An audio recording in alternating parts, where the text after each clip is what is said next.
Alright YouTube, so this is my Procom Magnum forced air heater. I got this on Amazon.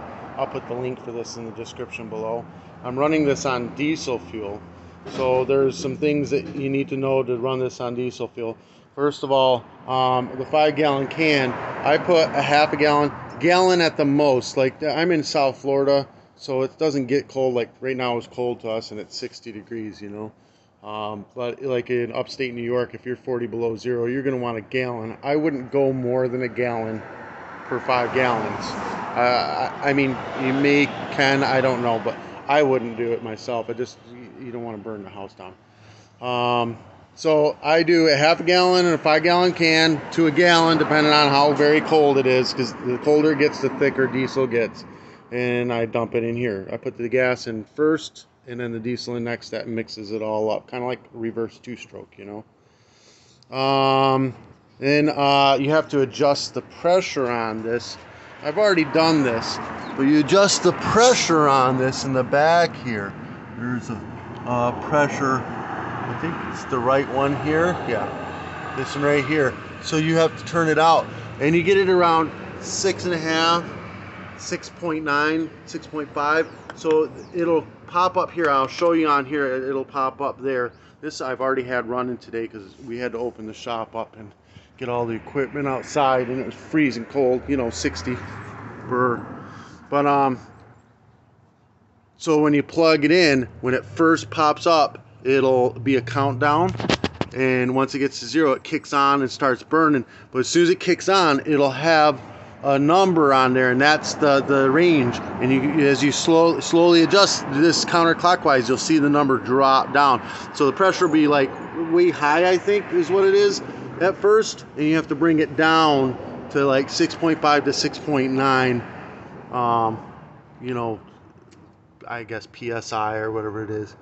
But you know, it all goes through there. So I'm going to plug this in. Okay, then we're going to hit the start button.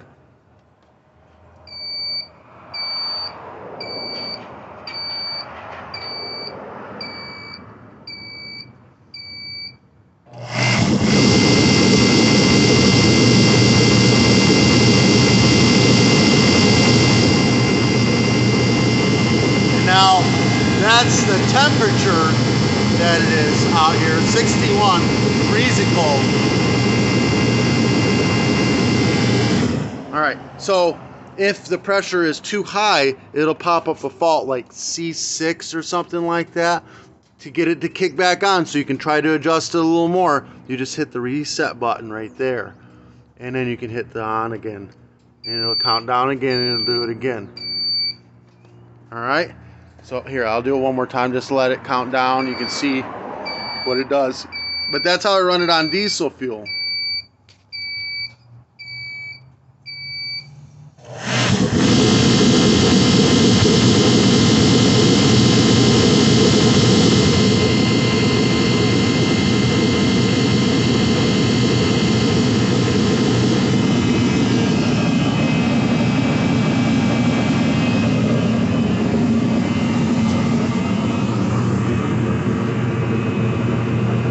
You'll see that get hotter and hotter and get redder and redder. Just like normal. Except way cheaper. Diesel fuel is way cheaper than kerosene right now.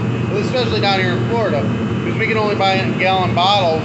And it's 15 bucks a gallon bottle.